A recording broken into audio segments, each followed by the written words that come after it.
आपको जो चाहिए, जो संबंध बनाना है वो हमारे प्रीतम श्री हरि से बनाओ।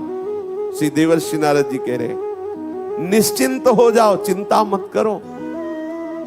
ये जो चिंता कर रहे हो योगक्षेम की, तो वो खुद कह रहे योगक्षेमम वहाम्यहम् सर्वभावेन। क्या चाहिए आपको, क्या चाहिए? जो चाहिए वो मेरे प्रभु हैं, मेरे प्रभु के पास है। सर्वदा, सब समय में, सब भावों से निश्चिंत हो करके एकमात्र भजन श्री हरि का करो, अर्थात अनन्य हो करके। सर्वदा सर्वभावेन निश्चिंतैर भगवानेव भजनीयः। निश्चिंत हो करके एकमात्र प्रभु श्री हरि का भजन करो। बड़े महत्व का सूत्र है। प्रेमी गण सदैव इसी में डूबे रहते हैं, लेकिन हमें प्रेम प्राप्त करना है, हमें उस स्थिति में पहुंचना है। तो हमारे अंदर जो भी भाव है, जो भी, मुझे मित्र चाहिए, मुझे ऐसा पति चाहिए, मुझे अमुक अमुक अमुक वस्तु चाहिए, जो भी, सर्वेश्वर सर्वरूपधारी मेरे प्रभु श्री हरि हैं। इनसे जुड़ जाओ, इनको अपना मान लो। भाई जी श्री हनुमान प्रसाद पोद्दार जी महाराज इसकी व्याख्या करते हैं, दरिद्र मनुष्य को जैसे पारस मिल जाए तो फिर वो 150 ग्राम सोना की तरफ ताकेगा भी नहीं, क्योंकि पता है कि वो पहाड़ जैसे लोहे को भी एक क्षण में सोना बना देगा। उसके पास पारस मणि है, पहाड़ लगा हो लोहे का, छुआ दो, एक क्षण में सोना बन जाएगा। पारस मणि मिल गई। अनंत ब्रह्मांडों को एक संकल्प से जिसने रचा, वो मेरा प्रीतम श्री हरि है, वो श्री कृष्ण है। मुझे कृष्ण नाम मिल गया, मुझे कृष्ण चरण मिल गए, मुझे कृष्ण आश्रय मिल गया, मुझे कृष्ण प्रेमी जन मिल गए। ये है पारसमणि। अब ये संसार के भोग हमें नहीं चाहिए। आप पकड़िए तो प्रभु को। अगर आपको भोग भी चाहिए तो इतने दे देंगे कि आपको घृणा हो जाएगी, आपको वैराग्य हो जाएगा, एक भी आशा आपकी बचेगी नहीं। संपूर्ण आपकी आशाएं पूर्ण कर देंगे। ये पूर्ण समुद्र है सब कुछ के, ज्ञान, वैराग्य, भक्ति, ऐश्वर्य, वैभव, भोग, जो चाहिए सबके समुद्र है श्री कृष्ण। ऐसे तो महान सौंदर्य, क्या चाहिए आपको? माधुर्य बरस रहा है उनके श्री अंगों से, ऐश्वर्य श्री चरणों की सेवा कर रहा, मूर्तिमान महालक्ष्मी रूप होकर, महालक्ष्मी जिनके श्री चरणों को सहलाती रहती है। ज्ञान, ज्ञान के समुद्र है। भगवान बोध संपन्न शिव जो ज्ञान का वितरण करते हैं, वो जिनका चरणोदक धारण किए हुए वो है श्री कृष्ण।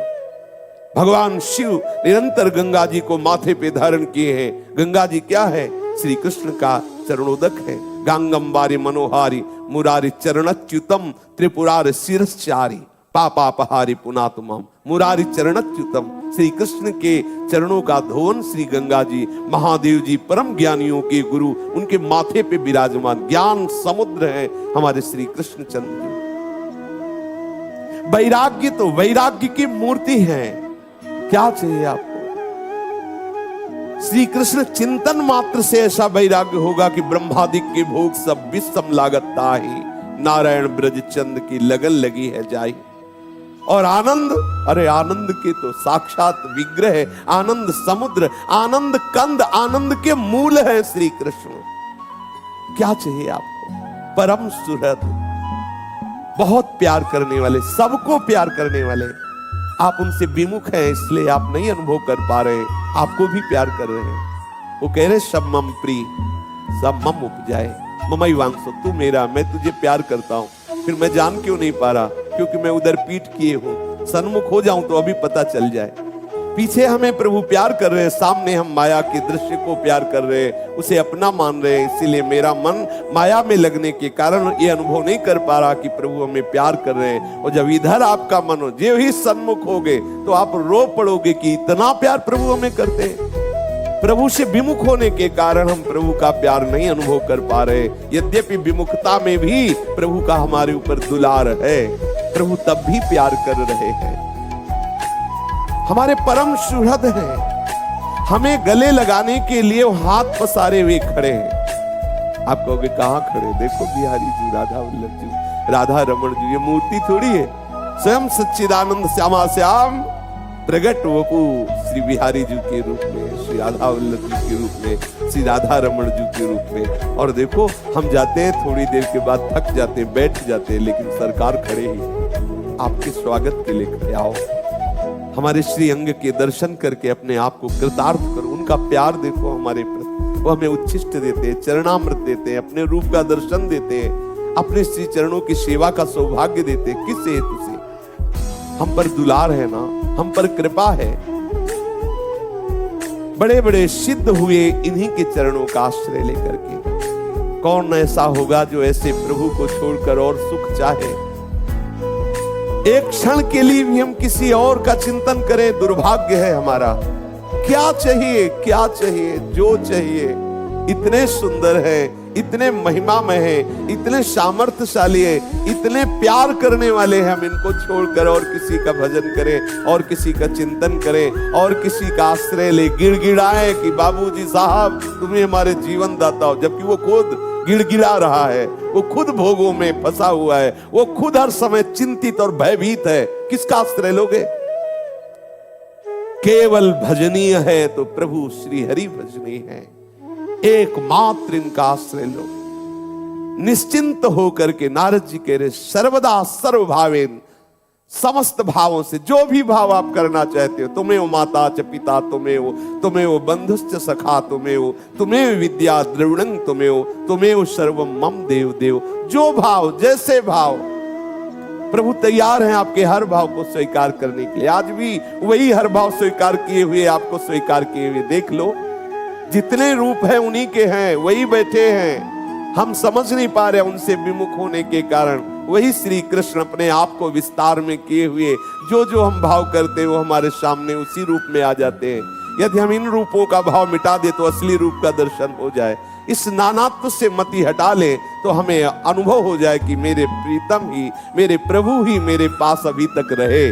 चाहे वो पुत्र रूप हो, पत्नी रूप हो, सब में वही है, वही बने हुए, संपूर्ण वही बने हुए हैं। पंचभूत भी वही है, इंद्रियां भी वही है, मन भी वही है, दृश्य भी वही है, दृष्टा भी वही है, उसकी क्रिया दर्शन भी वही है। जब ये बात समझ में आ गई तो आप मुक्त हो गए, जीवन मुक्त हो गए। एकमात्र आश्रय लो श्री कृष्ण का, श्री हरि का। हमें अनुभव में इसलिए नहीं आते कि हमें विश्वास नहीं है। हमारा विश्वास दृढ़ हो जाए, हमें मानने लगे कि प्रभु हमारे हृदय की बात सुन रहे हैं, लेकिन वो पूर्ण इसलिए नहीं कर रहे कि हमारा उसमें कहीं ना कहीं अमंगल है। सर्वज्ञ प्रभु हमारी बात सुन रहे हैं, हमारी मांग सुन रहे हैं, हमारी इच्छा जान रहे हैं, इसीलिए वो पूरी नहीं कर रहे कि वो इच्छा फंसाने वाली, दुख देने वाली, नाना प्रकार के क्लेश देने वाली। इसलिए करुणा निधान प्रभु उस इच्छा पूर्ण होने का विधान नहीं बना रहे। हमारी एक एक बात वो देख रहे। विश्वास करो, आप जो जो भी जप रहे हैं, चिंतन कर रहे हैं, वो सब देख रहे हैं। आप जो रो रहे हैं, जो पुकार रहे हैं, जो आप अधर्माचरण कर रहे हैं या धर्माचरण, वो सब मेरे प्रभु देख रहे। विश्वास करो, कहीं भी ऐसा स्थान नहीं जहां मेरे श्री हरि देख ना रहे हो। देवर्षि नारद जी कहते हैं विश्वास करो प्रभु पर, और निरंतर मन वाणी शरीर से केवल प्रीतम भाव श्री हरि में। प्रीतम माने तो सबसे अधिक प्यारा। प्रीतम का तात्पर्य केवल पति नहीं होता, प्रीतम का तात्पर्य होता सबसे अधिक प्यारा। जैसे हमारे यहाँ पद है बिहरत दो प्रीतम कुंज। प्रीतम माने सबसे श्रेष्ठ, इनसे बढ़कर कोई प्यारा नहीं, इसीलिए इनको प्रीतम कहते हैं। सारी चिंताओं को दूर कर दो, समस्त चिंताओं से चित्त को मुक्त कर दो। जैसे छोटा बच्चा माँ की गोद में बैठकर निश्चिंत रहता है क्योंकि माँ है ना, ऐसे ही तुम सर्व समर्थ प्रभु का आश्रय लेकर निश्चिंत हो जाओ, प्रभु के दास बन जाओ, प्रभु का सतत चिंतन करने लगो। जिसके रखवारे श्री कृष्ण है उसे कोई नुकसान पहुंचा सके ऐसा सृष्टि में कोई दूसरा है नहीं। सीम की चाप सके को उतासु, बड़ रखवार रमापति जासु, कोई ऐसा नहीं है। सच्ची मानिए, बहुत ऐसा आश्चर्य में विधान होगा कि आप आश्चर्य मान जाए, बच गए, बच गए। आपको कर्म गिराएगा, ऐसी जगह फंसाएगा और आप प्रभु के आश्रित ऐसे बचा देंगे, आप खुद कहोगे बच गए, बिल्कुल बचने की संभावना जहां नहीं है वहां भी वो बचा देगा, वहां वो आपको सुरक्षित रखेगा। विश्वास कीजिए, बहुत कर तुम अकर तुम अन्यथा कर तुम सर्व समर्थ श्री हरि है। एक कबूतर एक वृक्ष में बैठा हुआ था। ऊपर से बाज ने देखा कि कबूतर बैठा है, मलराने लगा। कबूतर ने देखा कि ऊपर बाज है, नीचे सोचा कि उड़ते देखा एक शिकारी बिल्कुल ठीक तीर का निशाना कबूतर पर लगाए हुए था। अब विचार किया आप क्या करें, ऊपर उड़ते हैं तो बाज खाता है, नीचे की तरफ उतरते हैं तो वो शिकारी बाण बिल्कुल हमारे ऊपर संधान किए हुए हैं, क्या करें। श्री सूरदास जी ने एक पद में उसका वर्णन किया है। तत्काल उसको पूर्व जन्म के किसी संस्कार के वशीभूत याद आ गई हरि की, जैसे पूर्व जन्म के संस्कार से गजेंद्र को याद आ गई। उसने पुकारा, हरि अब आप ही मेरी रक्षा कर सकते हो, हे श्री कृष्ण आप मुझे बचा सकते हो, आप कृपा करो। तत्काल वहीं जहां बहेलिया खड़ा हुआ था निशाना लगाए, वहीं एक बिल था, उससे सांप निकला और बहेलिए को डसा। उसका जे ही डसा तो ऐसे तीर छूटा और वो सीधे बाज को लगा। बाज गिरा, बहेलिया मरा, बिल्कुल निर्विकार अच्छा आनंद पूर्वक बच गया वो कबूतर। कोई उसके शरीर में विकार नहीं आया कि बाण लग गया या बाज झपटा, एक भी घाव की, कुछ नहीं। देखो कैसे कृपालु। सर्प ने डसा बहेलिए को, उसका बाण का बैलेंस बिगड़ा और सीधे जाकर के बाज को लगा। बाज उधर मरा, बहेलिया इधर मरा और एक छोटा सा पक्षी कबूतर बिल्कुल निश्चिंत हो गया, निर्भय हो गया। सीम की चाप सके पोतासो, बड़ रखवार रमापति जासो। जहां बिल्कुल बचने का कोई विधान नहीं, निर्बल कबूतर क्या कर सकता था, ना बाज से लड़ सकता था, ना बहेलिए के बाण को सह सकता था। अति कोमल शरीर वाला कबूतर एक पंख भी नहीं हटने पाया, क्योंकि करुणा निधान प्रभु का स्मरण आ गया। हरि स्मृति सर्व विपद विमोक्षणम। भगवत स्मृति होती, कौन सी विपद। यहां से पल्लू नहीं हटा सका द्रौपदी का दुशासन, यहां से वस्त्र ही बन गए, सरकार वस्त्र बन गए। 1000 वर्ष तक लड़ने की सामर्थ्य रखने वाला गजेंद्र बस मृत्यु को ही प्राप्त हो रहा था। जे ही पुकारा हरि को, एक क्षण नहीं लगा और ग्राह का खंडन करके और गजेंद्र को बचा लिया। सुदर्शन से ग्राह को उद्धार किया और गजेंद्र को प्रभु ने पकड़कर सूर बाहर कर लिया। बड़े कृपाल, बड़े करुणामय, सर्व सामर्थ्यशाली। हम कैसी भूल कर रहे हैं। हमारे ऊपर यदि कोई विपत्ति आती है, प्रभु के पुकारने पर वो हट नहीं रही है, तो निश्चित समझो उस विपत्ति में कोई ऐसा महान मंगल विधान छुपा हुआ है जो संपत्ति या अनुकूलता से नहीं बनने वाला था। विश्वास कर लीजिए। हम अविश्वास करते कि हमने भी तो पुकारा था लेकिन नहीं बचे, ऐसा हो गया। निश्चित उस होने का परिणाम देख लेना, ना होने से करोड़ गुना बढ़कर मिलेगा उसका परिणाम। दिखाई देगी घटना बड़ी दुखद है, लेकिन उसका परिणाम बहुत मंगल होगा, क्योंकि फोड़ा पक गया है। कैंसर ना बने इसलिए ऑपरेशन ही आवश्यक है, बैठ नहीं सकता। अब उसका ऑपरेशन होगा। तुम्हारी उस कामना का ऑपरेशन करके हरि निकाल देंगे। बिल्कुल तुम्हें अनुकूलता नहीं देंगे। वो आपको लगेगा अगर सुनते होते तो सुनते ना मेरी पुकार। वो पुकार सुन रहे हैं, सर्व समर्थ होते हुए। उनके यहाँ सब कुछ है, तुम्हें बिल्कुल नहीं देंगे।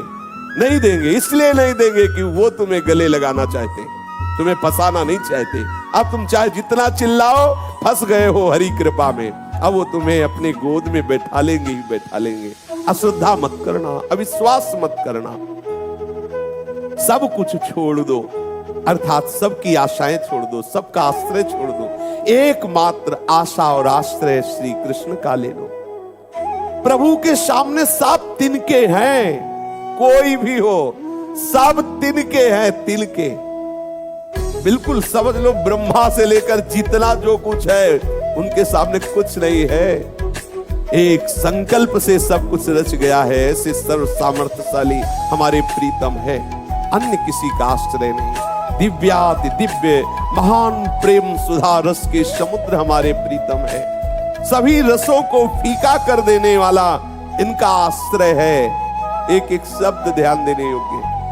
प्रभु का आश्रय सभी रसों को फीका कर देने वाला है। आप ले तो लीजिए हृदय से उनका आश्रय, उनके नाम का आश्रय, चरणों का आश्रय। फिर आप देखिए कोटि कोटि कंदर्प दर्प दलन करने वाले सौंदर्य समुद्र श्याम सुंदर के स्वरूप के सामने क्या कोई टिक सकता है? कोई ऐसा नहीं है कि इनके सौंदर्य को देख करके फिर कुछ और देखना चाहे। जब तक ये नेत्र गोचर नहीं हो रहे तभी तक हमारी ये दुर्दशा है, हम इधर उधर भाग रहे हैं। जब ये नेत्रों में समा जाएंगे फिर कुछ और दिखाई ही नहीं देगा। जित देखो तित श्याममयी है। प्रभु के सौंदर्य रूप रास के आगे सब कुछ नगण्य है। थोड़ा भजन करो, आपके अनुभव में आने लगेंगे। अभी आप जितना भजन करते हो देखो भावनात्मक आपके सामने आ रहे हैं, वही आ रहे हैं। जितना आ रहे हैं ना वो आ रहे हैं, तभी वो आ रहे हैं। आपकी सामर्थ्य नहीं कि आप भावना या कल्पना थोड़ी भी कर सके। आपकी भावना में जो आ रहे हैं ना वो आ रहे हैं, पक्का आ रहे हैं, उतना ही आ रहे हैं। आप और भजन बढ़ाइए। जैसे जैसे धुआं हटता जाएगा पाप का, मलिनता का, कामना का, तो आप देखेंगे निर्मल सच्चिदानंद रूप आपके सामने प्रकाशित हो रहा है। पहले आपको चित्त का अर्पण करना होगा। जो हमारा चित्त विषयों का चिंतन करता रहता है, इस चिंतन को बदलना होगा। सब प्रकार से प्रभु के भरोसे पर निर्भर होना होगा। मन से भी उन्हीं का मनन करना होगा। बुद्धि से उन्हीं के विषय में निश्चय और विचार करना होगा। वाणी से उन्हीं के गुणों का गायन करना होगा। कानों से उन्हीं के गुण और लीलाओं का श्रवण करना होगा। जीव से उनके ही प्रसाद का स्वाद लेना होगा। नासिका से उनके ही पाद पद्म पराग गंध को सूंघना होगा। शरीर से सर्वत्र उन्हीं की सेवा की भावना से चेष्टा करनी होगी। नेत्रों से उन्हीं की रूप भावना करनी होगी। हाथों से उन्हीं की सेवा करनी होगी। तन मन धन सब उनका है ऐसा अर्पण करना होगा। फिर आप देखो कैसे वो आपके हृदय में छाते हैं, कैसे उनका प्रकाश होता है, कैसे उनका आनंद हृदय में ऐसी उमगन लाएगा कि आप फिर देखेंगे। भाई जी महाराज इसकी व्याख्या कर रहे हैं, ये हमें करना होगा। इसलिए हमें, ये हमारे पक्ष की बात है। हमें प्रभु के लिए अपना जीवन समर्पित करना होगा। ये जितनी चेष्टाएं वर्णन की गई ये हमें अपनी दिनचर्या में उतारनी होगी। जब तक तुम जगत के पदार्थों को, व्यक्तियों को अपना मानते रहोगे, उनमें ममत्व रखोगे, तब तक तुम कैसे निश्चिंत हो जाओगे? किस मन बुद्धि से प्रभु का आनंद लोगे? ये नाशवान क्षणभंगुर परिवर्तनशील पदार्थ कभी तुम्हें सुख नहीं दे सकते। देख तो लिया इतना समय भोग के, अभी तक ऐसा तो नहीं कि सब विरक्ते ही है। अभी तक तो नाना प्रकार के देखते ही रहे विषय। आप गंभीरता पूर्वक, विचार पूर्वक उन विषयों से अपनी गति को रोकिए मन की, और प्रीतम श्री कृष्ण के चरणों में, श्री प्रियाजू के चरणों में लगाइए। ये नाश का भय, दुख का भय, रोग का भय, अभाव की चिंता, कामना की जलन, ये तुम्हें तब तक नहीं छोड़ेगी जब तक तुम प्रभु का आश्रय लेकर उनका भजन नहीं शुरू करोगे। और ऐसा भजन जिसमें और कोई चिंतन ना आ जाए, अर्थात अखंड भजन, अव्यावृत भजन, निरंतर भजन, ये अभ्यास में लाइए। दिव्य आनंद की जिस दिन वो कृपा करके झांकी कराएंगे फिर भजन करना नहीं पड़ेगा, स्वाभाविक होगा। आप प्रभु के भी ऐश्वर्य पर दृष्टि न डालिए, क्योंकि हम प्रेम मार्ग के पथिक हैं। अगर ऐश्वर्य की वासना रहेगी तो वो प्रेम नहीं देंगे, ऐश्वर्य का खजाना खोल देंगे आपके सामने, पर वो तुम्हें अपना प्रेम नहीं देंगे। इसलिए ऐश्वर्य पर भी दृष्टि न रखो कि भगवान तो बहुत महिमा में है, सब ऐश्वर्य उन्हीं का है, तो वो इतनी कृपा कर दे कि ये सुख, ये सुख, ये वासना पूर्ति कर दे। जब हम केवल प्रभु को चाहेंगे बहुत आनंद रहेगा, प्रभु से चाहेंगे थोड़ा घाटा रहेगा। वरदान मिलने पर भी ध्रुव जी के हृदय में जलन हुई कि ऐसे प्रीतम को मैंने अपना मान करके सेवा भाव की चाह नहीं की, इनसे परम पद मांगा, इनसे अलग रहकर परम पद क्या करेंगे? ये हमारे अंदर सुधार क्यों नहीं हुआ? क्योंकि प्रेमी जनों का संग नहीं हुआ। इसलिए मांगा कि प्रभु मुझे प्रेमी जनों का संग दीजिए, जिससे मुझे मांगना आ जाए। मुझे मांगना भी नहीं आया, मैंने आपसे परम पद मांग लिया। आपके श्री चरणों का सानिध्य, श्री चरणों की सेवा से वंचित रहा। विषयाशक्ति, व्यभिचार प्रवृत्ति, ये हमें प्रभु की तरफ बढ़ने नहीं दे रही। एक एक शब्द ध्यान देने योग्य भाई जी महाराज का। विषयों के प्रति आसक्ति, व्यभिचार प्रवृत्ति, धर्म विरुद्ध आचरण करने की जो मन में प्रवृत्ति है, ये मुझे प्रभु की तरफ बढ़ने नहीं दे रही। प्राणाराम प्रभु को एकमात्र अपना प्रीतम मान करके एक बार थोड़ा कड़े पड़ जाइए, और जैसे एक पतिव्रता अपने प्रीतम से दुलार करती है, पति से प्यार करती है, वैसा तुम प्यार करो।